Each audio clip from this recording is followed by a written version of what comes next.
bakit biglang nagkakaisa ang dating magkakaaway.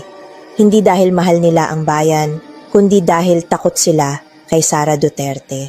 Sa napolitika ng Pilipinas, makikita mo ang tunay na alyansa kapag may isang bagay na kinatatakutan ang lahat.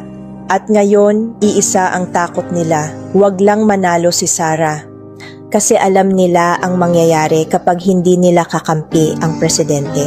Wala nang shield, wala nang backdoor, wala nang proteksyon.